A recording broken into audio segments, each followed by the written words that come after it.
be a millionaire in all 6 aspects of health. That's right, it's not just about your financial health. We also share tips every week about your mental, spiritual, intellectual, physical, and like this week, your social health. Today's episode is how to improve your social health regarding competition. If you have never seen Millionaires Are Made, this is a show built on the fundamental belief that every person you meet knows something you don't, just like our shirts say, and there is something to be learned from everyone in this big, beautiful world. Here at Millionaires Are Made, we are on a mission to teach the world how to grow into the healthiest, happiest millionaires in all 6 aspects of health. So today we got 3 awesome guests to give you 3 awesome tips on how to improve your social health regarding competition. We like to keep it as real as possible, so we don't talk to our guests backstage. When they come live on air and give their advice, it's going to be our first time of hearing it as well. Can't wait to see what we've got in today. Audience, viewers, this is an interactive show, so do not be afraid. Make sure to comment and ask questions. We will ask them live on air. It's fantastic. And real quick, one of my favorite parts of the show is our follower shout out. So on Facebook, Jess Stell, thank you so much. Instagram, Robert. TikTok, Keith Gaskin. YouTube, Coach Brian. Thank you all so much for being a follower. You guys are awesome. If you want to be a guest on our show, we highly, highly encourage that. We love anyone and everyone, and we know you got something to share with the world. We're dropping the link right now. You can also sign up for a topic there as well if you have something that you want to learn more about, or maybe something you're struggling with. Maybe it's your financial health, your physical health, maybe even your spiritual health. Drop us a topic. We'll go out and we'll find 3 awesome guests to give you 3 tips to help you get through that hump in life. If you love what we do, which hopefully you do, sharing all the information in the world to everyone. Don't forget to do the 2025 share, subscribe, like, send, stars, whatever it is, wherever you're watching us. Show us some love, and we'll keep doing this show for you. Thank you so much. And one last thing I love to do is a free coaching consulting. I do it every week. If you want to sign up and chat and talk, maybe I can help you, or maybe I know somebody that can help you, especially by doing the show. So if you want some help in doing something in your life, sign up. That link's being dropped, growwithaustin.com. Would love to chat and hang out. And 2 last things. Don't forget, we do have merchandise. We'd love to see Millionaires Are Made shirts all around the world. You can check that link right now and come support us. And before we bring in our first guest, this show is brought to you by Brian Wright. If you want to get your brand in front of high-level entrepreneurs and personal growth leaders, reach out to Brian at Ultimate Achievers Magazine. He also does tons of book publishing and can help you with your book as well. It's a magazine where industry icons meet a content-first audience. Go check out Brian. He's amazing. Next up, we have Sarah Jones, who was living a life full of financial despair and a failing marriage, decided to just stop everything and restart from the fresh, built herself an amazing financial foundation, became a financial coach, and now is in a happy as hell marriage, traveling the U.S. in a giant RV, teaching people about how to build healthy money habits. Next sponsor is Biz by Right. It's a matchmaking service for people who love buying and selling businesses.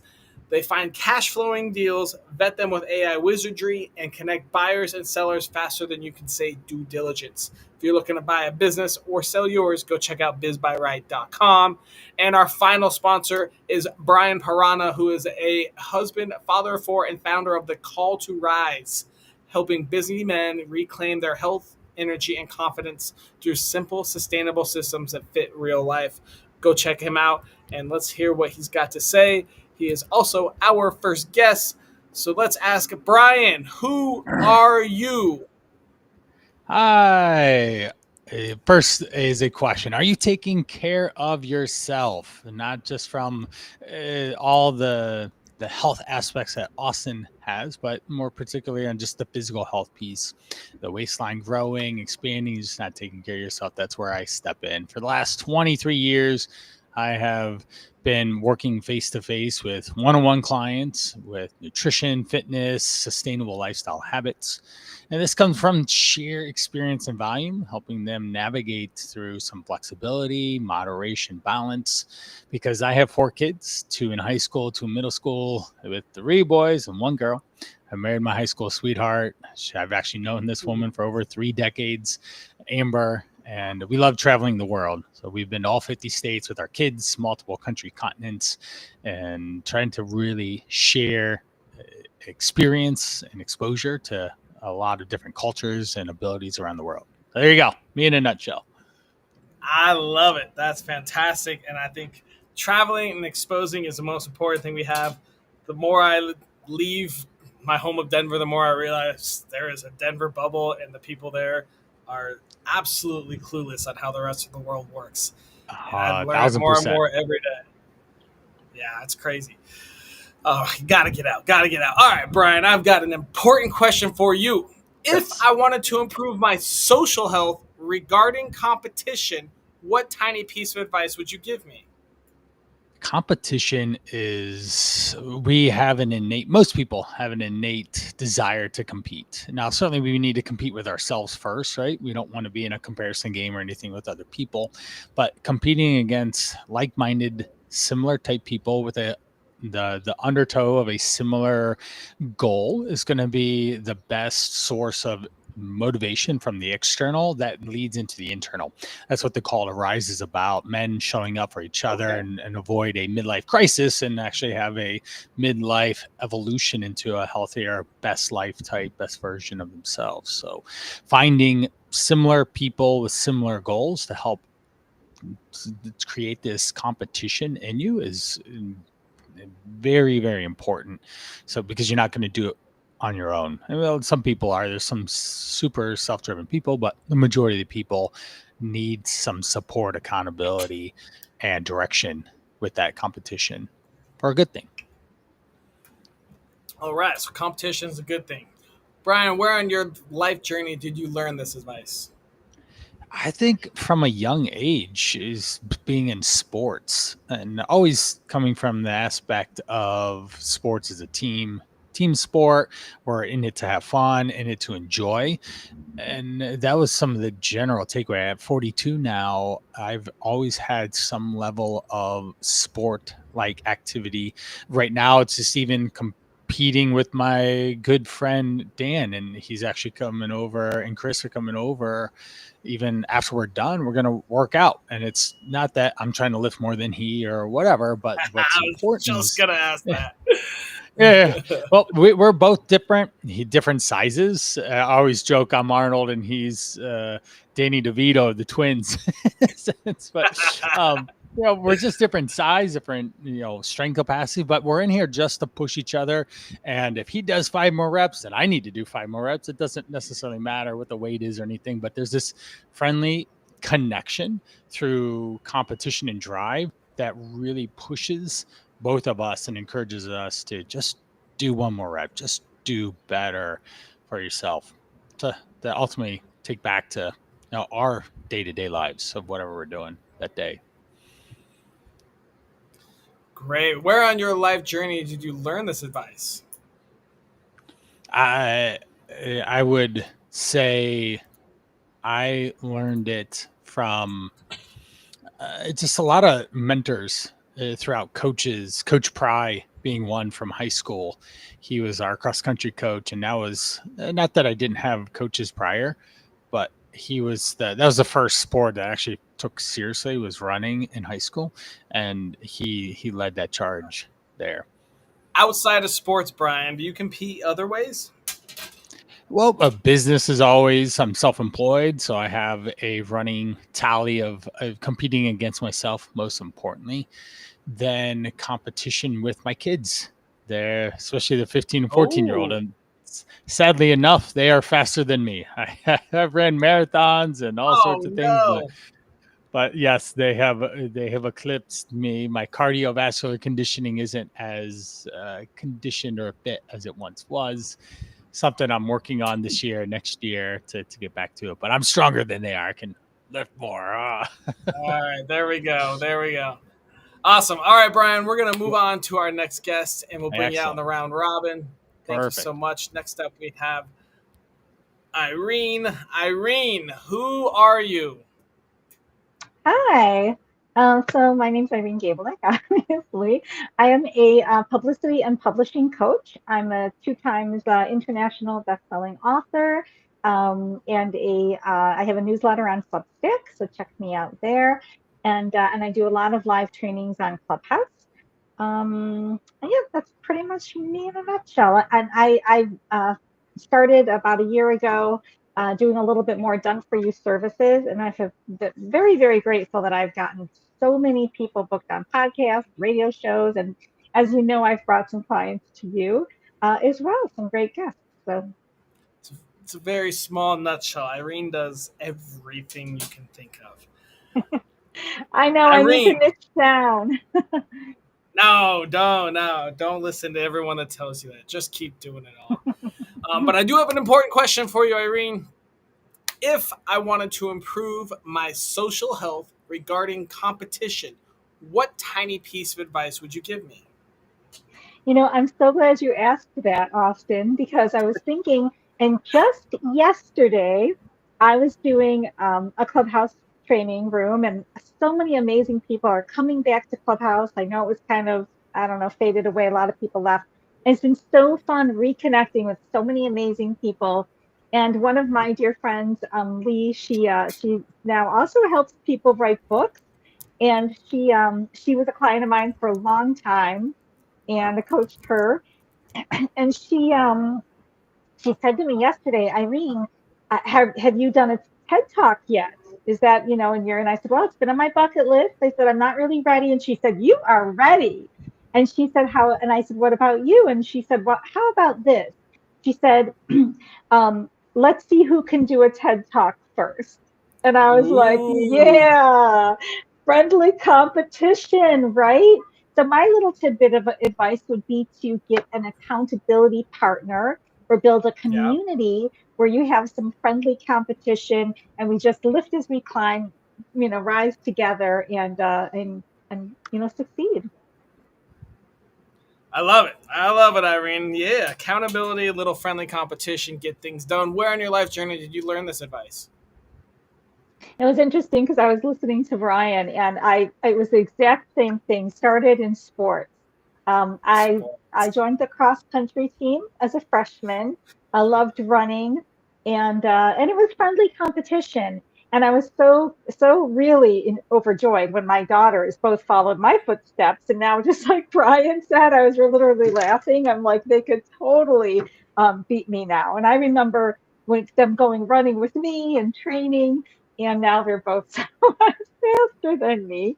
At least my younger one. I'm not sure if Hannah's running, but they're and but what I really love, well, I think that's the next question, so I'll stop there. The other place I learned it, honestly, is just being in sales and marketing for so many years, for over 27, 30 years. I don't know. It's getting up there.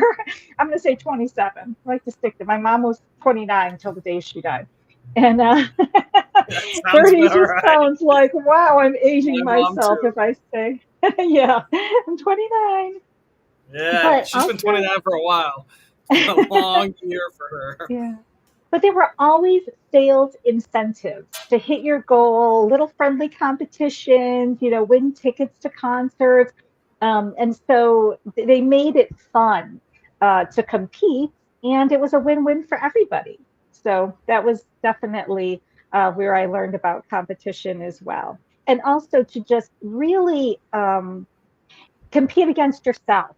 And that's what I loved about my Right? kids. They never competed against the other kids, and they didn't even call it a race. They called it meet. And there really was no, winner or anything like that. It was just about they always compared their run to their last run's time. Like they always tried to beat their own time. They didn't really care where they came in. They would say, I'm like, how'd it go? And they would say, oh, I beat my time, mom. So, so I think that too is getting into competition with yourself. I love it. I love it. Thank you so much, Irene. We're going to move on to our next guest, and we'll bring you out for the round robin. Next up, we have Emmanuel.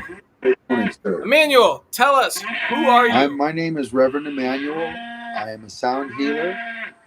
I use my voice and energy to assist people to get through various illnesses from cancer to autoimmune illnesses.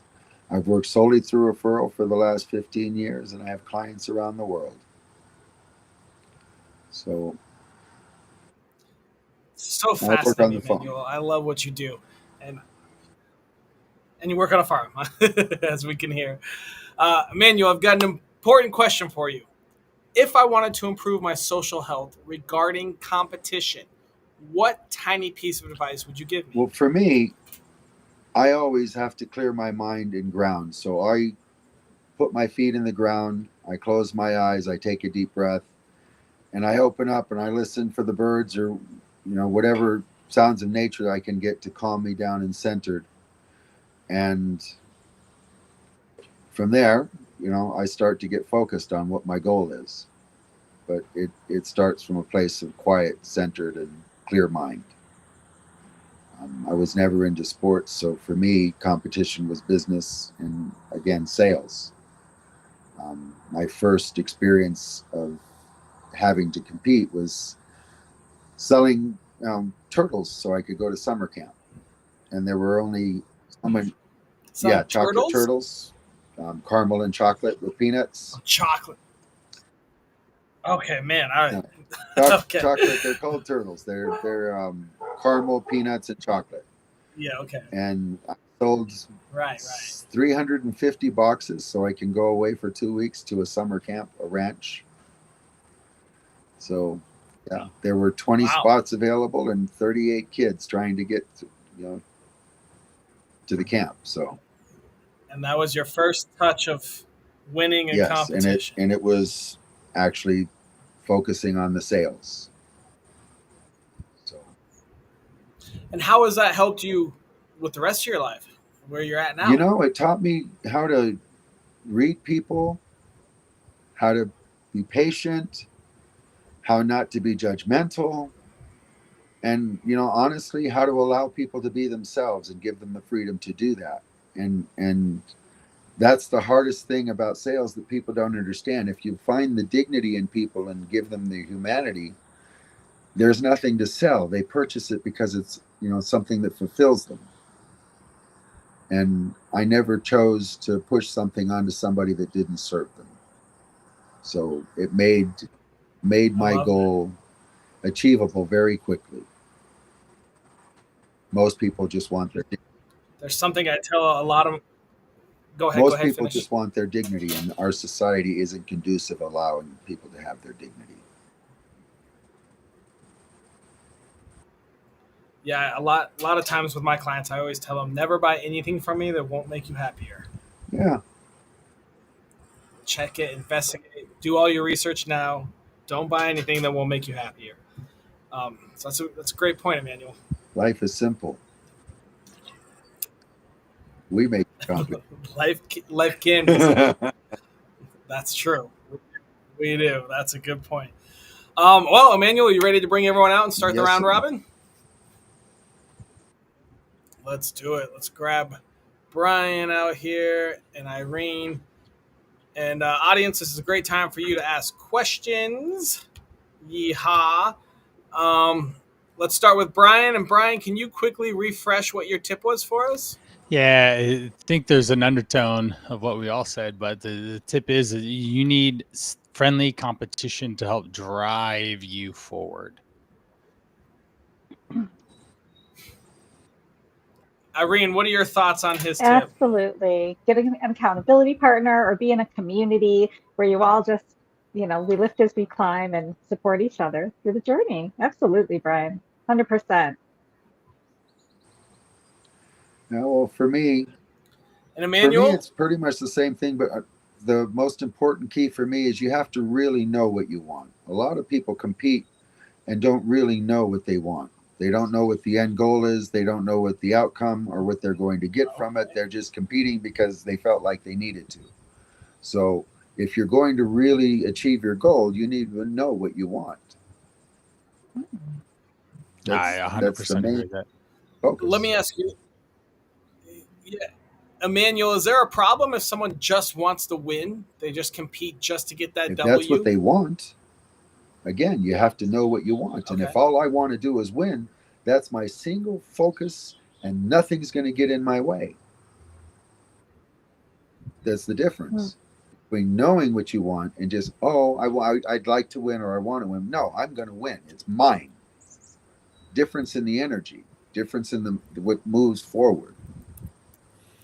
So throughout my life, my mother used to call me King Farouk because I walked in as if I owned everything. And it wasn't that. It was just I had a solid confidence that it's mine. So I always got what I wanted. Still do, because I know it's mine. You know I what's think funny? I love it. I think in sorry. all But the our reason, areas, oh, we end up finding people who have won, but they realize they're playing the wrong game, and they're actually very unhappy and dissatisfied in where they are actually at in that moment in time. Yeah. So going off of Emmanuel, if you're not paying attention to where you're headed, you will win. Is it the end result of what you're after, or you end up just feeling sad, lonely, and trying to keep up with the Joneses in a sense, because you have this mansion and cars and this lifestyle that it's just like, oh, this isn't me. I've seen it so many times. I have tons of stories where people have found themselves in a really unhealthy situation, and when they start looking, or they pull their head up and start looking around, they say, "Oh, I literally had a guy. Why am I driving a Shelby Mustang GT?" And he said, "I'm an F-150 guy." The guy's name was Drake. Literally within a week, he sold the Mustang and got a year old used F-150, and he felt so much happier. interesting. I have an interesting story. And it, really leads into what you said. Let's So hear it. when I was in 8th grade, I had I was kind of the valedictorian of the 8th grade, so I won a whole bunch of awards and things like that. But there was also a spelling bee. And, English was my favorite subject, and I really wanted to win. And one of my best friends, Michelle, was also in the spelling bee too. And it was the final moments, and I misspelled. It was down to the two of us, so one of us was going to win, and I misspelled a word, and she won. And I was so disappointed that I lost, but I was so happy for her that she won. So it was a really interesting dynamic, and I'm so glad that happened to me, because you don't always have to be number one. Obviously I was number two and I was there, and it was a really, really interesting experience to have witnessed her win but lose at the same time. Were you still happy for her? I was very happy for her. Yeah, absolutely. I still wanted to win. I was still, sad that I screwed up. You don't want to screw up. I did. I misspelled a word. And then she got the next one, and she got it, and she won. So All right, we've got a question from the audience. At what point and how can you tell when competition is no longer healthy? When you're exhausted. At the end of a competition, if you're not fulfilled, it wasn't what you wanted to do.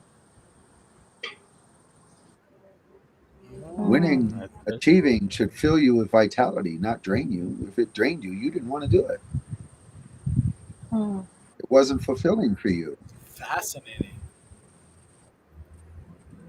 And I know that because the times when I really wanted something, I've always been invigorated. And when I didn't, I was exhausted and had to collapse and recuperate, because it was done through force of will, not through our internal integrity, our vitality, our desire. It's a different energy.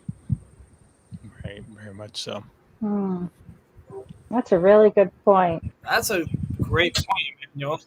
Irene and I are both sitting here like, well, shit. Yeah. No, I'm thinking of all these other times. Anyone else want to take a stab at this? I Go ahead. so my ex-boyfriend and I, for years, we used to run little competitions like 5Ks and stuff.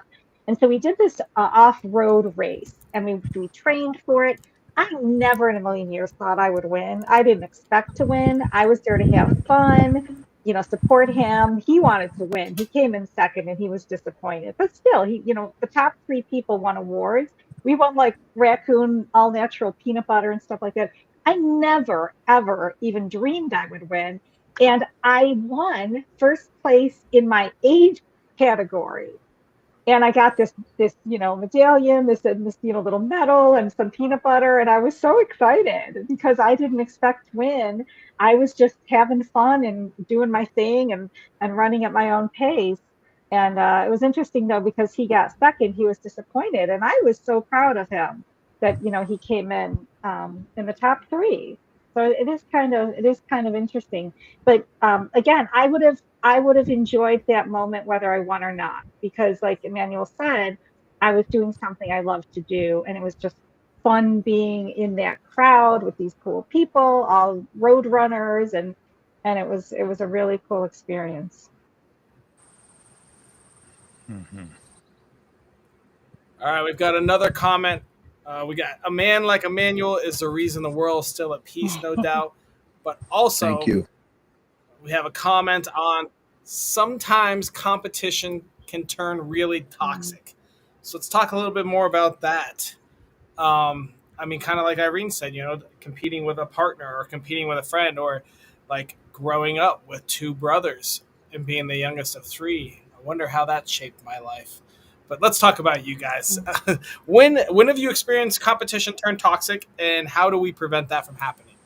Usually, in my experience, it's out of the person feeling a lack when I've had to experience it, and I've had to sit down with them and say, "Look, why are you so upset? This isn't really important," and figure out the reason they felt less than, and walk them through. Come on, it's a game. Let's go play. Instead of that, my whole worth is tied into this. And when your worth is tied into an outcome, it can become extremely toxic when you have little to no self-worth. And that's generally where those toxic things come from, is the lack of worth in the person who's exhibiting the toxicity. And it expresses itself as anger, jealousy, resentment, lots of different things, but it's an internal struggle that they're projecting outward on the other people because they can't look inside to deal with it. We're not taught to do that. So we're taught to look outside for every problem we have, instead of sitting down and saying, why do I feel this way? And, I was blessed. I came out this way and I feel everything. So I had to struggle with how and why. And as I grew up in different relationships, why are they doing this? How come, what did I do to contribute to this? Because I feel everything, I always had to know why, so I could not do it again, or at least stay away from it. So a lot of that comes because somebody truly is empathic. They don't know how to deal with their feelings. They don't know how to express it. So it turns into toxicity and an internal loathing, which is then projected onto the people around them so that they can let it out. Most of it, if you just sit down and with people and allow them to vent, it goes pretty quickly. I would say that too. And if they sit in it for too long, then it really sours who they are as a person, and their engagement in the people around them, or what they do, their desires in life start to suffer, especially long term, and their health as well. Move on next. Just put it behind you. That kind of brings up the point that I shared earlier, Austin, was when my kids, I was so proud of them because whenever they competed in their cross country or track meets, they never compared themselves. They never cared whether they came in first or third or last. They always compared their improvement with their previous times. So really focusing on improving yourself and being proud of yourself for maybe doing a little bit better than you did last time versus, where you place.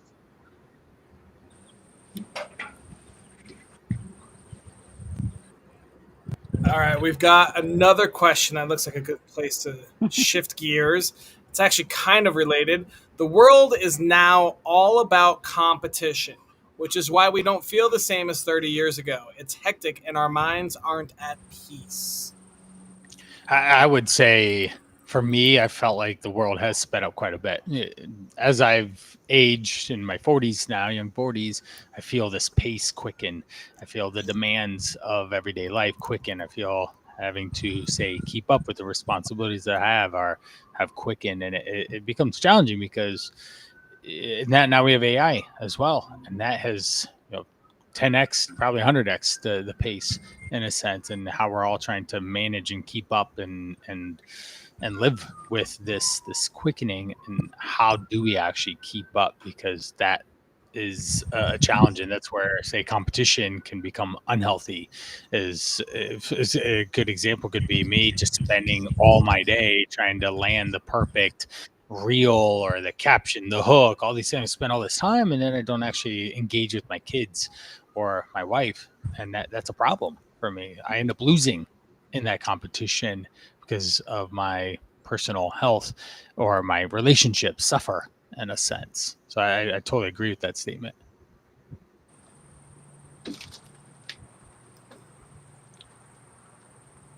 I love these comments, Emmanuel. Irene, anything you want to add? I'm seeing all these wonderful comments about Emmanuel. Well, hello, your son.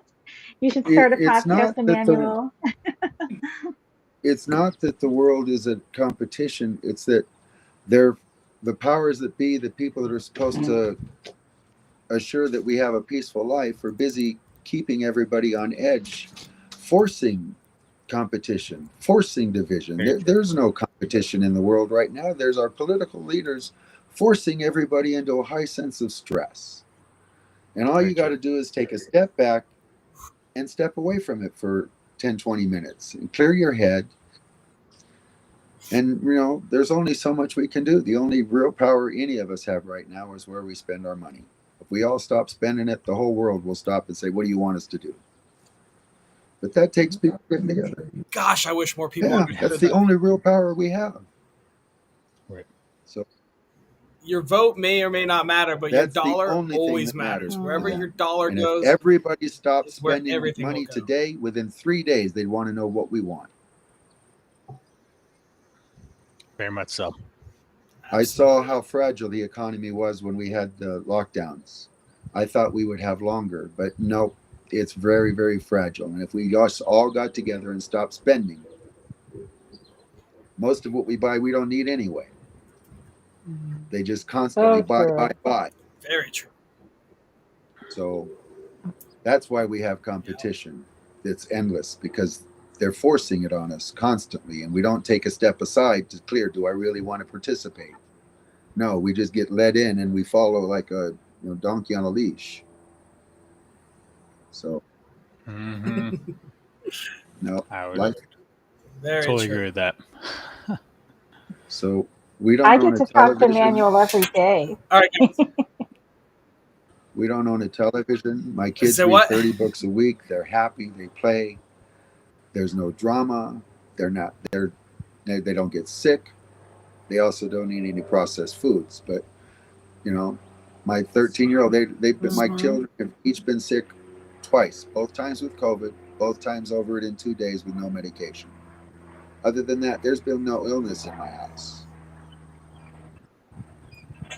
So I love that. And I just want to reiterate even more on Emmanuel's point.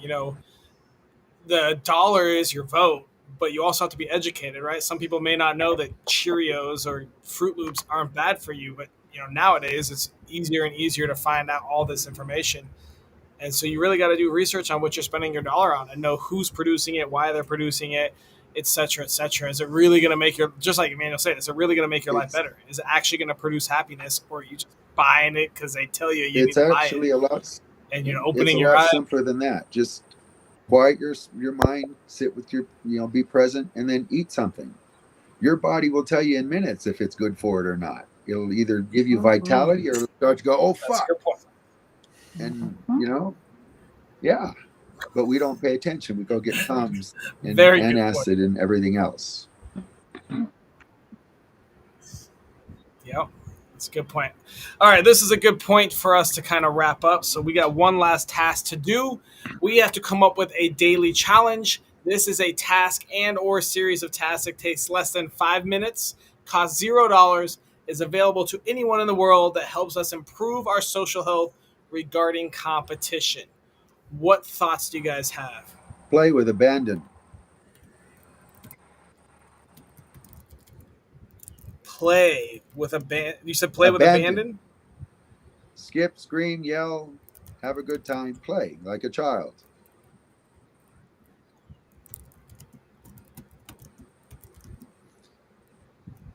Most freeing things you can do. Yeah, I'll piggyback on that. Find one thing that is physically that extends you just by a little bit. Whether say you just walk, maybe you need to do a couple minutes of running, or say you are in the gym, let's spend 10 more minutes and do some sort of a circuit. Say we're on a bike, let's go find a hill and charge up it, and just do another 1 or 5% more effort in that physical endeavor to just feel alive, feel your heart pumping, and get out of the connectiveness of our day-to-day lives through screens and all, and push yourself. I was thinking the exact same thing, Brian. So I'll mix it up just a little bit.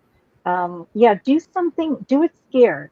Do something that pushes you out of your comfort zone today, something maybe that you've been putting off. And, whether it's to, publish an article or do a, Instagram live, something that's going to make you feel like, wow, I did it. So do something that maybe is a little bit uncomfortable or scary and push yourself out of that comfort zone. And you would be surprised how wonderful you'll feel after you accomplish that. I did that when I got married. And look what you have to show for it. All these beautiful children. Happy. World's best gift. That's awesome. All right, guys. Well, that wraps up our show. Thank you all for coming out. We've got an awesome daily challenge, tons and tons of insight on social health and competition. You guys rock. Thank you so much. I'm going to put you backstage and wrap this show up. Thank you. Bye, Brian Emmanuel. Appreciate your time.